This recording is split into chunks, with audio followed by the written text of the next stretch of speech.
Hello, I'm Catherine Byers-White, your host of the Los Altos History Show. Our guest this evening is Wendell Rascal. Wendell is affectionately known as the mayor of Pink Horse Ranch. We'll be talking with Wendell tonight to find out just how he achieved that title. Welcome, Wendell. Thanks for joining us. Thank you for inviting me. Before we get started, though, I wanted to draw your attention to our new set. The set designer is Jan Meyer. Perhaps you've noticed her many murals around Los Altos, including 2 decorating the Colonel's Place, KFC, one on Costume Bank, and the latest on the exterior wall of the Diamond Broker. We're very proud of our new set and thank Jan for interpreting the hillsides of Los Altos so beautifully. Jan, please take a bow. If you've lived in Los Altos or Los Altos Hills, no doubt you recognize the name Wendell Rascal. Wendell has been designing homes for almost 50 years, designing homes in such places as Beverly Hills, Oahu, Mendocino, Niagara Falls, and Carmel. In the Mid-Peninsula area, there are more than 200 Rascal design homes, with the majority of them concentrated in this area, Los Altos and Los Altos Hills. If you read the real estate ads, you will often notice the tag name, Rascal Built. We're going to find out tonight about his love for design, but before we do, we want to find out about Wendell. Wendell, I understand you grew up in Montana on a farm, and that you later moved to Portland. You learned to fly when you were 18, and you started driving a car when you were 10. Right. That's amazing. Could you share a little bit about your background? Learning to drive a car at 10 was to deliver milk in a small town in western North Dakota. And that's a long time before licenses were required, or they even know about licenses in that part of the country anyway. So being raised on a farm in Montana, what were some of the things that you did as you were growing up, besides driving the truck, just help on the farm, helping your father? Well, I was very small when I lived on the ranch, but later my father became a haystacker for the Ringling Brothers circus people. Oh. And we lived in a tent for several months, and then we went from there to, he was selling religious books from town to town, and of course I needed a job too, so I sold handheld dust mops. And many times I came home with more money than he did. He'd go to one side of the street and I'd go the other. So that's the start of my sales training at about 6 and 7 years of age. And probably your adventuresome spirit, I would assume, I too. would assume that it came from that. Well, tell me about, well, I understand you were in Portland, Oregon during the Depression, and that you worked in a department store. Yes. And then you went from that to start flying airplanes. How did all that come about? Well, I was fortunate in that I was going to a junior college, and it was Oregon Institute of Technology, who had a aviation program but it was all mechanical. In other words, we taught people how to work on airplanes, much the same as they do at San Jose State now.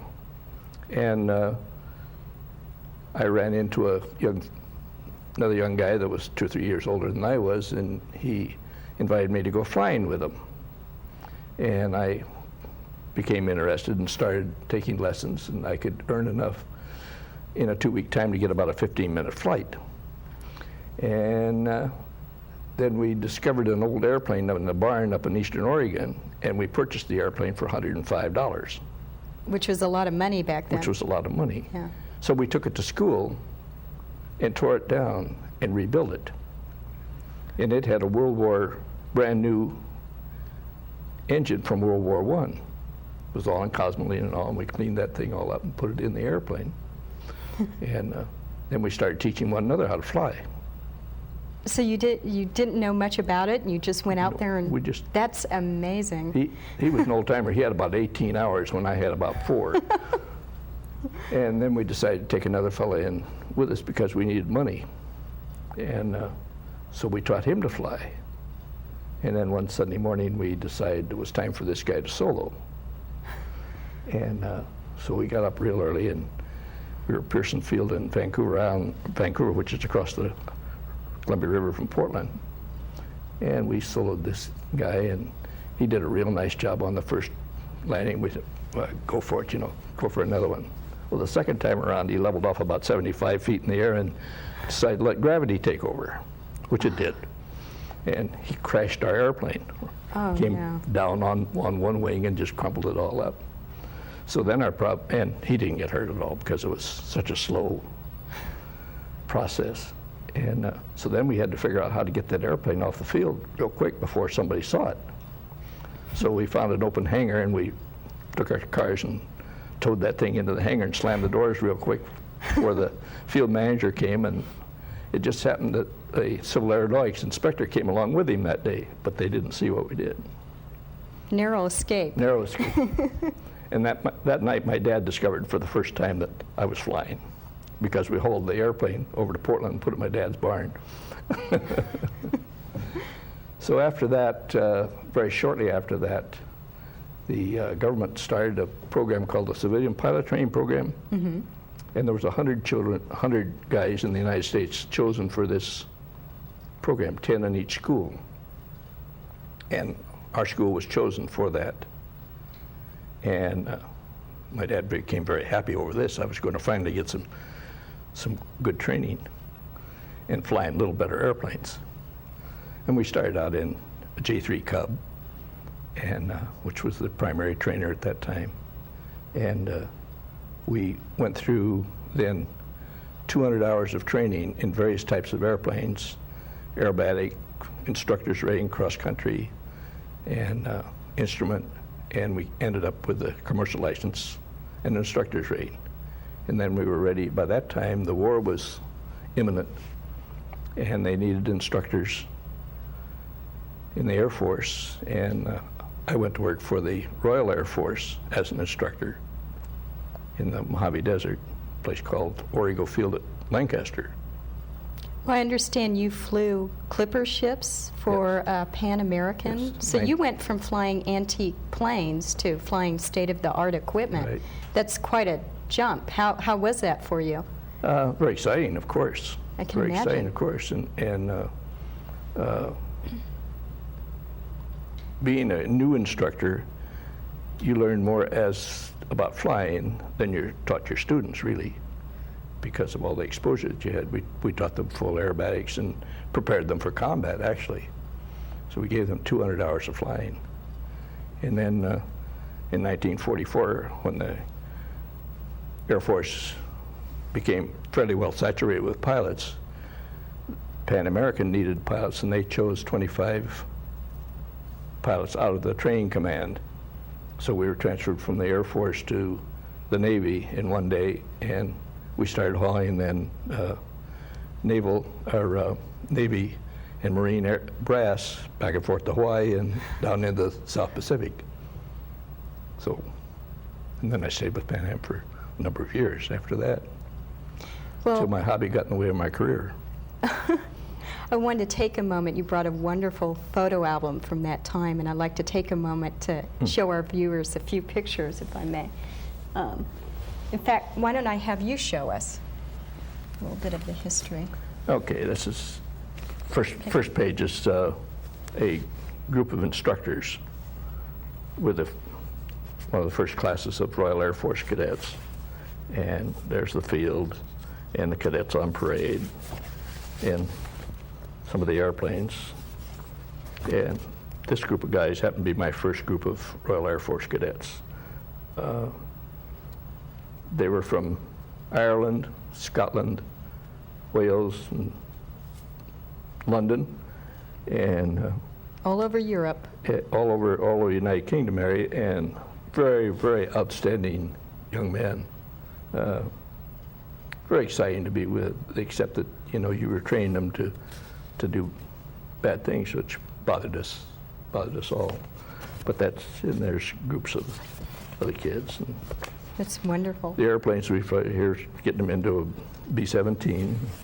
And this happens to be a picture of Tony LeVere, chief test pilot for Lockheed at the time, and I had just gone for a ride in the P-38. So that's pretty much wonderful pictures and good history. Good experience, you know. But I have a question for you. Are you still flying? I haven't flown since about 3 o'clock this afternoon. I have my own airplane, and I use it in my business as well as for pleasure. And it's a great business tool. Still love it, huh? Oh, absolutely. Just outstanding. I can't imagine a life without an airplane. Well, jumping ahead a little bit, how did you go from being a pilot to being a designer of homes? Well, the first home that I bought in the Bay Area was in San Francisco, South San Francisco, in that wind tunnel there off the end of the airport. And the only day the sun really shone was the day that I bought the house and the day I sold the house. And I decided that I wanted some warm weather. So in traveling around, I discovered Los Altos and made an offer on a lot on the golf course out here, the country club, and decided to design and build my own house, not knowing anything about it at all. You know, it's just one of those crazy ideas. And I found a contractor that was willing to assist me and keep me on the straight and narrow. And about the time I got the house finished, somebody wanted it a whole lot worse than I did. So I sold it to him and started another one. And that one sold before it was sheetrock. So that led me into another house, and all I was trying to do, really, quote unquote, is to get myself a house to live in. And after about the fifth house, I was on a trip to Shanghai and came back, and I'd been delayed quite a while because of a typhoon out there. And when I got back, I discovered that the State Contractors Board had discovered my operation. And unfortunately, my superintendent had run the work while I was gone, said, oh yeah, he owns that lot and that lot there, and he could build a house for that guy over there, you know. And things were bad. So the contractor board representative came out and said, well, why don't you get a contractor's license? I said, well, why? I said, I really can't qualify for it. I don't have the work experience. I'm an airline pilot. He said, well, we like what you're doing. We like your approach to design. We have investigated your business practices, and they seem to be reasonably acceptable. And he says, why don't you go take the test? I said, well, that shouldn't be too hard. And I took the test, and 10 days later, the license came in the mail. So then I was a contractor. So, and then I kept on building speculative homes, mostly. Once in a while, a contract job, but mostly my love was the speculative part, because I could design and do them the way I was motivated and had some definite ideas on how I wanted a house to look. So it was just a series of construction and design jobs that you finally parlayed into a business, a new business. Yeah. It's very interesting. And then it became to the point where it was either fly for a living or build houses for a living. And my seniority group was 23 years and checking out to the left seat as captain, so there really wasn't that big a choice. So the timing was right. The timing was right, yeah. And business was very, very good in those days, and so it was very satisfying. Well, tell me a little bit about, you have a unique type of design to the homes that you build. Can you tell me a little bit about that? What's unique? Well, my philosophy on homes is that I think they should be tied to tradition, but I think they should be contemporized so that they will be good in the foreseeable future or even down the line farther than that. And it has borne out in the fact that these houses that I did 25, 30 years ago are still in demand. And the only one I know that was torn down was one that I lived in for myself, which I did just to get into a house for myself on Sunkist Lane. And it wasn't much of a house. But the main thought is to try to make not only your initial buyer happy, but to project it so that he is going to enjoy the house and to also make money on it when he sells it, without having to tear part of it down and remodel it and so on. This happens to so many homes. Well, what are some of your signatures? What are, when people think of Roscoe Homes, what did they think of? Well, I think one of the first achievements was the creation of the family kitchen. I understand you were the first to have that in a home. As far as I know, yes. We did one on Sunkist Lane that sold for the mighty sum of $30,000, and it had the tile floors and the fireplace and the beam ceilings and the built-in stove and dishwasher, and we had to assemble components to do it because no one at that time was making a built-in unit. It hadn't been conceived yet. That's amazing because we take it for granted now. Yeah. But 1949 was about, I think that was, 48 was the first one that I did that way. And I know of no one else that had done one prior to that. Interesting. What other signatures, what other firsts were you involved with? Oh, at Pink Horse, I put in the first house in Pink Horse, I put in the first microwave oven, and no one really knew what they were. And on Saturday and Sundays, I always held open house, and I always had a roast or a turkey or something like that in there and let people sample the thing. And the house sold almost immediately. We had 3 buyers in the house at the same time. I was going from one buyer to the next in other parts of the houses in order to see which one was going to come up with the best deal for me, or I for them, as the case may be. Sound like a good businessman to me. But and that house also had the first vacuum cleaner, central vacuum system by Sequoia, that was put in the Bay Area. And so innovation would be?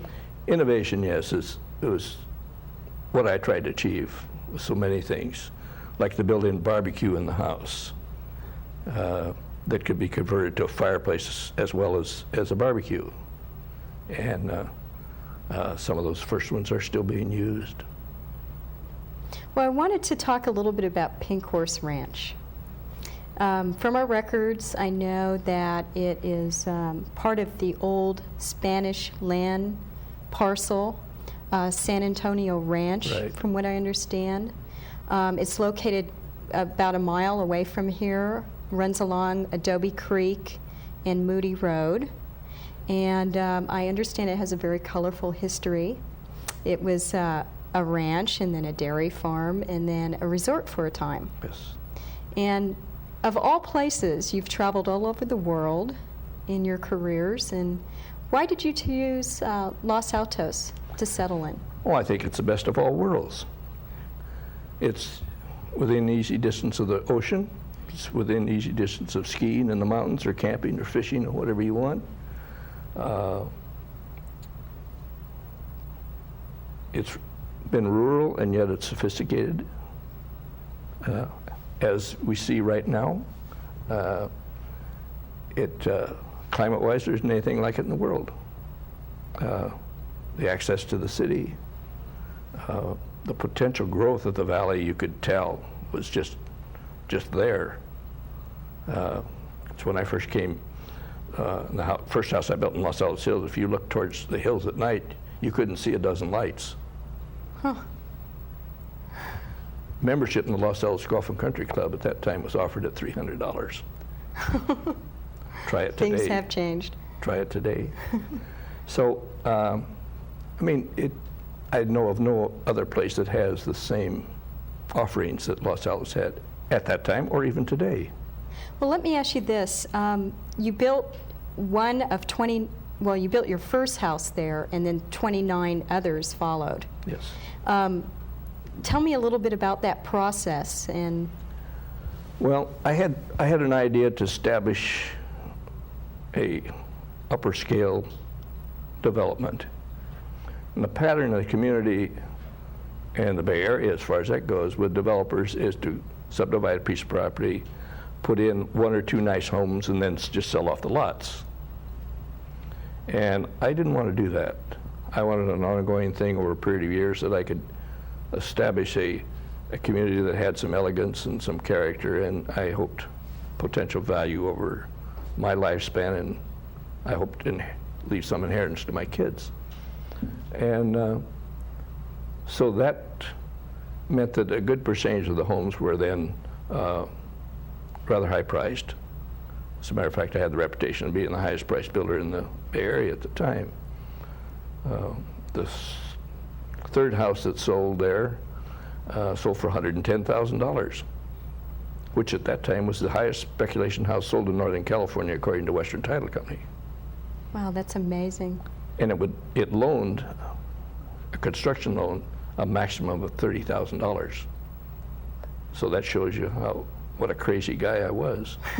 But it was a unique house, and talking about individuality, that building had been the headquarters of the resort. It had a little restaurant in it. It had the swimming pool. And when I joined Rotary Club in 1951, that's where Rotary met. Wendell, we've got just a little bit of time left, and I want to ask you one question. I wish this show were an hour long. We have a lot to cover. Good thing it isn't. But what is it about building homes that you love so much? It's been such a major part of your life. What does it hold for you? Well, I think it's the psychology of it, as much as anything. It's the satisfaction of pleasing people, letting people share their ideas with me, and then try to make them aesthetically correct and economically sound and feasible. And the one-to-one relationship with people, where you act as marriage counselor and advisor, financial advisor, and everything else. You know, you do their decorating for them, I buy their furniture for them, and you direct and control their lives to a large degree, and yet do it, if you do it properly, do it subtly enough so that it is their life and not yours that shows. And when people get together, that I have had happen several times at a party, and somebody says, well, the best house Wendell ever did was mine. And somebody else says, no, the best one he did was mine. And then they ask me which house is my favorite. And I said, well, that's like a mother being asked which one of her children's her favorite. She knows, but she is not going to tell. Wendell, thank you very much for being with us this evening. I hope you. to have you back again sometime in the future. Okay. We had an opportunity to visit Wendell at Pink Horse Ranch recently. We thought the viewers would appreciate being able to view some of Wendell Roscoe's original designs. We'd like to share that visit with you now. Let's roll that tape. The beautiful footbridge over Adobe Creek. And I also noticed, as I drove into Pink Horse Ranch, a bridge out in front of the ranch. Can you tell me a little bit about the big bridge out in front? Well, that's an interesting story, too, in that when I bought the property, it was just about this time of year. Matter of fact, almost exactly. And 3 weeks later, I came out one morning, and it was under a little over 2 feet of water, the whole 42 acres. And being young and very naive, and having borrowed all the money I could scrounge and all my own, I was very frightened about the whole thing. Then I realized that this is probably the best thing that could have happened to me, in that there had to be a way to take care of all this water, and it, you know, it is a creek basin and so on. So I decided that I was going to move the creek. And the creek in back of us is the old channel, and the bridge that you came over on entering Pink Horse, I got a big old grate all in there and dug it out. And the county said, you can't do that. And I said, well, it's done. And so then that was the entrance to the development. So I designed a bridge to put over it. And they said, you can't do that. And I said, well, it's going to be done. They said, well, we won't accept it. And I said, okay, I'll make a toll bridge out of it. And, you know, today, why, they would probably put me behind bars forever. But I got away with it, and it was finally accepted. But then after another year went by, in May, we had another one of the big rains, almost like the Christmas rain in 57 or 56. And there wasn't a drop of water went out on the main part of the property, because the ditch that I dug and all took care of it greatly. And then they tried to assume the responsibility for having it done, and we had to notify the newspapers that that really wasn't the case, that we did it in violation of all their good wishes. So, good for you, Wendell. Somewhat of a maverick. Wendell, I know that not only do you take the environment into consideration as well as the family spirit when you're building a home and designing one, but I also hear that with some of the homes in the area, particularly one, you used a historical monument and integrated that into the design of the home. Can you tell me a little bit about that? This was originally a 189-acre ranch, and it became the home of the Toyon Dairy, and the silos and an adjoining building, two barns actually facing each other, along with a pasteurizing plant, were part of the dairy setup. And the original intent was to use one of these barns and remodel it, along with the silo, into a home. But over the years, it deteriorated so rapidly because, well, I let one neighbor put a couple of horses in there, and then the kids forgot to take care of the horses, and the horses chewed up the barn to the point where it was not structurally sound anymore. And artists used to come out all the time and paint this barn and this silo. And when it became necessary to tear it down, the neighbors were very, very upset, the artist neighbors.